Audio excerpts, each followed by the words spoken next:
Let's talk about running backs that you need to be starting in week 4 of fantasy football. As always, we're going to break them up into 3 buckets: your smash starts, your solid starts, and then your high risk, high reward starts. 9 total players, 3 players in every category. We don't need to talk about the obvious names. All the guys on this list are players that you're obviously starting. I don't feel like I need to tell you to start Christian McCaffrey and to bench Brian Robinson Jr. Let's start with our smash starts. All of these guys are going crazy this week, whether you like it or not. First player on this list is a guy that you might be a little bit frustrated with if he's on your roster, but I think he's going to finally come through for you this week, and it's Ashton Jeanty, who he's had a rough start to his NFL career, considering he was the 6th overall pick in the NFL draft, but being patient in fantasy football tends to reap massive dividends, especially with rookies, especially with rookie running backs at that. This Raiders offensive line has been a huge issue, as we know, and this stat that I'm about to tell you is going to blow your mind, as Jeanty has 144 rushing yards on the year. 146 of them have come after contact. That is over 100%. That stat doesn't even make sense. But what it's telling us is that this offensive line is terrible, and he's literally doing everything he possibly can out there to gain some yards without any help, like literally no help. Now you're asking, okay, well, why is Jeanty on a start list if this offensive line is a mess? Well, offensive lines can get better. They can gel. They can mesh. They can form that chemistry that they need to. Maybe they have a rotation on the line. Maybe they mix it up. I think it's going to get better as the season progresses. And Ashton Jeanty's usage has also been a little bit weird. We're going to get to the good part, right? But it has been 60% snap share in week 3, and he wasn't involved in the passing game at all. 0 targets last week. For some reason, he lost work in that role to Zamir White, Dylan Laube, but the Raiders did not draft a running back 6th overall to use him this way, right? They just didn't. You don't take a running back. Most teams don't take a running back in the first round at all, period. But a top 10 pick, you have to think something changes. Obviously, we've seen some things in the football field where he's not great in pass protection, right? So those things are going to get you taken off the field. But I think he's going to break out in week 4. I really do. It's the perfect matchup against the Chicago Bears, who have allowed the 5th most fantasy points to running backs this season. If he's not on your roster, I'd be trying to buy low on him now before this week, because what am I banking on? I'm banking on the talent of Jeanty. I'm banking on the Raiders coaching staff, Chip Kelly, to wake up. Give your best player on offense the football. I do think this offensive line improves. Maybe that's wishful thinking. I could be completely wrong here, but I am optimistic, and the matchup is too good to pass up on. So if he's on your roster, do not bench him here. I think you start him, you feel really good about it, and I think he comes through for you in a big way. On to our next guy, another rookie. There's going to be a lot of rookies on this list because this is the point in the season where they start to emerge. They start to make a name for themselves. They start to break out. I think that's what we're going to see from a lot of running backs this week. And the next guy who's going to do it again is Quinshon Judkins, who was great last week. He was an absolute animal at that and went off against a really good Green Bay run defense. 18 carries, 94 yards, got into the end zone, 5.2 yards per carry, including an impressive 38-yard run, 16.5 fantasy points, 95% of the rush attempts. This is his backfield. No Jerome Ford, no Dylan Sampson. It's Judkins. He's going to be the guy in this backfield. He's going to be the workhorse. The Cleveland Browns offense isn't great, right? But he's going to get so much volume that I don't know it really matters that much. He also had 87 yards after contact last week. And to put that performance in perspective against a good Packers run defense, in week 1, you might have remembered Jahmyr Gibbs and David Montgomery, who you could argue is the best running back tandem in football. Guess how many combined yards they had? 44. Jahmyr Gibbs, who I would say is a top 3 back in the NFL. So maybe it was week 1 for Detroit. I don't know what it was, but what that tells me is that Judkins is a star. This is only his 2nd NFL game after missing all of training camp, preseason. It's really impressive. And, oh yeah, Micah Parsons was limited in week 1 against the Lions. So, what more can you say? I think Judkins is going to be a really good back. He's also built like a Mack truck, 5'11", 220. He's tough to bring down.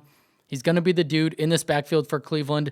I'm not really worried about the matchup, right? After we just saw him go crazy in a bad matchup, in a tough matchup against the Packers, he gets the Lions, who we saw on Monday night really contained Derrick Henry for the most part, frustrated King Henry. I think Judkins is going to be fine. I do. I think he's going to get force-fed the ball. I think he has another big performance in this one. He's already reached must-start territory for me. So if you have Quinshon, put him in your lineup, and I think he goes off again. All right, next man up, another rookie. Yeah, we had 3 rookies in the smash category this week. So what? These guys are all ballers, and maybe you guys know who I'm talking about because he was on my must-start list last week. Everyone was clowning me about it, and he went crazy on Sunday Night Football. Yes, you guessed it. I'm talking about Cam Skattebo. This dude is an absolute dog. He's an absolute dog. He's like a rookie I've never seen. The way he plays out there, he looks like a veteran. He looks fearless. He's chipping 300-pound linemen. He probably broke that dude's ribs, if you know the play that I'm talking about. He's absolutely insane, which makes him so good, which makes him so fun to watch. He had 10 carries for 60 yards and a touchdown on Sunday night, including 6 receptions for 60 yards on 8 targets, 24.1 fantasy points. Obviously, maybe he doesn't get that type of usage if Tyrone Tracy does not get injured, where we found out he dislocated his shoulder, going to be out 2 to 4 weeks. This is a situation where Cam is just not going to give the job back, right? Like, there's just no way that Tracy has a significant role on this offense after what we saw Skattebo do on Sunday night. Like, it's just not happening. So if you have Cam on your roster, you have an RB1 as far as I'm concerned for the rest of the year. Once Tracy went down, Cam had a 70% snap share, saw 50% of the rush attempts, and led the team with a 27% target share, 66% route participation. And we saw this in college from Skattebo. This is a running back who can do it on the ground. He's really good through the air as well. And he also had 3 explosive runs of 10 plus yards last week, forced 7 missed tackles. And this is all against the Chiefs. Kansas City Chiefs, one of the best run defenses in football, like the Packers. Didn't matter. Skattebo did not care. And I think he gets an even bigger boost with the new recent news that Russell Wilson no longer the QB1. Insert Jackson Dart, who should be able to help this offense sustain longer drives. He's just a better quarterback. Will we see as many checkdowns?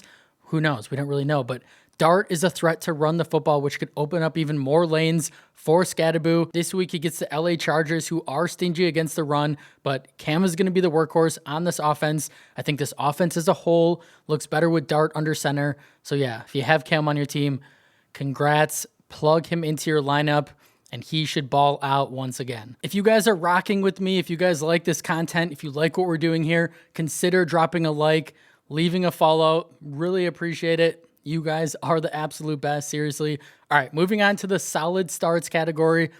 First guy up on the list is J.K. Dobbins, who just continues to impress on a new team with the Denver Broncos. Yeah, if you're an RJ Harvey owner, you're a little annoyed because the Broncos have literally no reason to give Harvey the football with how Dobbins is playing. I'm a big Harvey guy. I think he'll eventually have a role. I think he deserves to be on the field right now, but with the way Dobbins is playing, I get it. I get why the Broncos are feeding Dobbins, and he's just been really impressive on another new team. He's had a billion surgeries, a billion different injuries, really serious injuries, Achilles injuries. It doesn't matter. He's played through them all. He looks really good. You have to feel really good on a human level for J.K. Dobbins because he's looking like the engine of this Broncos offense, and he kept it going in week 3, 11 carries, 83 yards, 7.5 yards per carry. Obviously, that was inflated on that nice 41-yard run that he had. He also had a touchdown where he had that nice one-handed grab. It was kind of a bad throw by Bo Nix, but he snagged it and then made a couple nice moves, got into the end zone, and now that's 3 straight weeks where he scored a touchdown and racked up 14-plus fantasy points. He's been really consistent for you, and Dobbins also ranks 6th in yards per carry and 9th in rushing yards on the year. Keep Dobbins in your lineup against a struggling Cincinnati Bengals defense on Monday Night Football. Expect him to find the end zone yet again. On to our next guy, Breece Hall, who came out in week 1 scorching hot, on absolute fire. We're all sitting watching the game like, why did we not draft more Breece Hall? He is going to be crazy this year. He looked like vintage Brees. He looked explosive. He looked quicker than he did last year. But ever since week 1, he's cooled off tremendously. 15 total fantasy points combined over the last 2 games. And we know Fields has missed the last game and a half or so with that concussion, which hasn't helped either. But Hall is still seeing the majority of the work in this backfield. He's involved in the passing game, saw 6 targets last week, which is really good to see. And I think week 4 is a get-right spot against a really bad Miami Dolphins defense, who have already allowed 6.1 yards per play, 23.3 PPR fantasy points per game to running backs. Hopefully Justin Fields returns in this one. I think that will help open up more lanes for Breece Hall. I think Breece gets back to what we saw from him in week 1 and has a really nice performance. And the last guy on this list is Trey Benson. Hopefully you woke up this morning and Mr. Benson, you saw him at the bottom of your bench. Kudos to you. You're feeling good. You were aggressive getting him on your roster. Super smart, because I think he's going to have a huge season. He's going to be the Cardinals' workhorse back now with James Conner unfortunately out for the year. And Benson saw some pretty crazy usage once Conner went down in week 3. 87% snap share, 71% of the rush attempts, 50% of the routes run, 13% target share on the year. Benson is a dynamic back. He can get it done on the ground and through the air. He's a running back that possesses a 3-down skill set, which is huge for fantasy. He's a bigger back who can handle a lot of volume, 6 feet tall, 220 pounds. He's in his prime. This is only his 2nd year in the league, 23 years old. Arizona's offense, we know, they want to run the football. They do. They've been wanting to run the football for several years now. They're going to continue to do so with Benson. Kyler Murray loves to check it down to the running back because he can't process his reads very well, and he'll just check it down. So that's great for Benson, who's playing a lot better this year. He ranks top 10 in yards per carry, yards per touch, explosive run rate, along with 13th in yards after contact, 8th in runs of 10-plus yards. This is a really fun player on an above-average offense that's going to get fed the football and should continue to show out on Thursday night against the Seattle Seahawks, who you can run on. So if you spent all that fab, if you spent your number 1 waiver claim on Benson, he's in your lineup, he's starting, he could arguably be in the smash start category. That's how good I feel about Trey going off in week 4. All right, let's move on to our high risk, high reward category. This first guy on this list, I might cry. This is going to break my heart because he was the guy that I told you guys to draft this year, and it hasn't panned out. I'm going to blame a lot of this on the Joe Burrow injury, but it is what it is, right? You can't turn off injuries. You can't control it, but it's been really tough. And it's Chase Brown. Who would have thought that he'd be a risky play at this point? But it's been all bad. So if you're a fellow Brown owner, this is a safe space. Just let it all out. It's going to be all right. But Chase is shaping up to be one of the biggest busts in all of fantasy football this year. And none of it is really his fault. That's the thing that gets me, right? You drafted Brown this offseason because he was a talented back that was going to be on an elite Bengals offense that was going to see elite usage, elite volume, because there was no one. Like Samaje Perine was the guy that was going to steal carries. Taj Brooks, a rookie. No, it was going to be the Chase Brown show. He was going to be Austin Eckler. Even the coaching staff was throwing his name like he's the next Austin Eckler. That was the appeal for Brown. He's a talented player that is really good on the ground and through the air. And then Joe Burrow gets hurt and everything just blows up. And now with Burrow gone, you don't have that elite offense anymore, which takes away so much of why Brown succeeded, right? We knew this offensive line wasn't going to be great, but Burrow kind of masked that problem because he was such a threat to throw the football to Chase and Higgins that defenses had to respect that. They couldn't crowd the box. They weren't really worried about Chase Brown, frankly. They were more worried about defending Jamar Chase and T. Higgins. But now with Burrow gone, there's just no threat, right? It's just super unfortunate. Brown has 47 carries for 93 yards on the year, negative 54 yards before contact, which tells us, this offense line is helping him out, is not helping him out at all. They're doing him no favors. Russell Wilson, you guys, has more rushing yards than Chase Brown. One more rushing yard than Chase Brown. It's sad out here. Obviously, it hopefully can't get much worse than what we saw last week against a really tough Minnesota Vikings defense. It was a bad first game for Jake Browning, which super unfortunate because that probably crushes his confidence, right? I do think that better days are ahead. I do. I don't think it can get much worse. I think Browning is a sufficient backup. But if Brown's on your team, what do you do, right? you're not going to sell him low because you spent so much draft capital. I don't believe in like selling low on a really talented player that you drafted early in your fantasy draft. Like I don't. If you can get a fair value for him, I don't mind trading him away. But if he's on your team, you're starting him. You are. You're not putting him on your bench. You're starting him on Monday Night Football against the Denver Broncos, who you can run on. This is a beatable run defense. Amarian Hampton, who everyone was down on last year, broke out in week 3. He had a big performance. I think there's no reason Chase Brown cannot do the same. But again, he's on the high risk, high reward bucket. He's in this category. So I understand the risks here, but I also do see the upside. So it's ultimately your choice.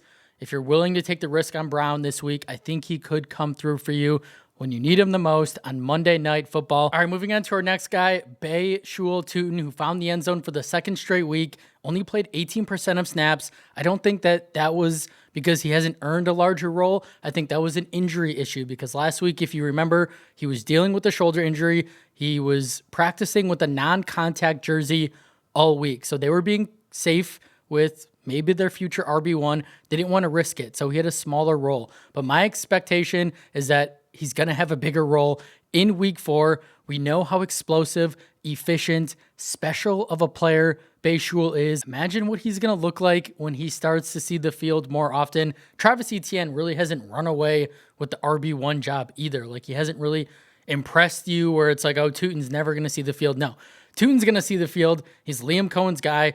I think he's a better running back than Etienne is at this point. I really do. Like Travis averaged 3.5 yards per carry last week, and he got bailed out by a touchdown that the Texans clearly let him score so that they could get the ball back. So if he doesn't have that touchdown, Travis Etienne has a pretty poor day overall. I'd honestly be trying to sell Etienne high right now while you can before the takeover happens.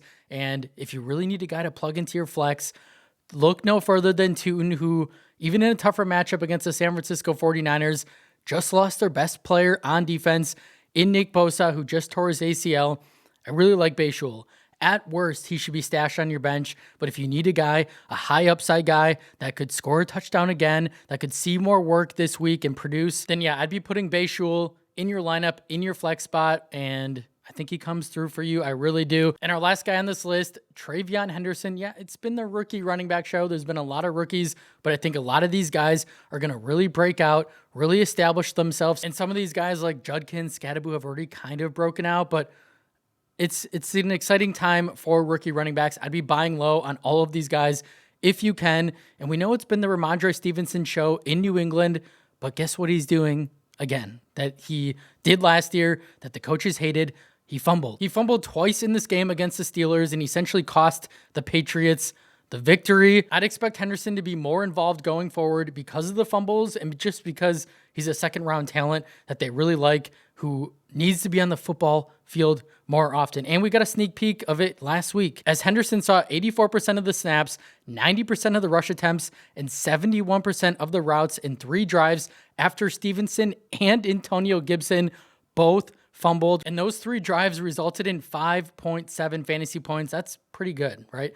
Remember, this is a very dynamic back. This is a very explosive back. Think Devon Achane, Jahmyr Gibbs-esque, maybe not to that caliber, but close, right? This is a guy who is a really good receiving back. He is very valuable in PPR leagues. He can score a lot of points in a short amount of time. Like I said, with the fumbling thing with Stevenson, I'm expecting him to be on a short leash.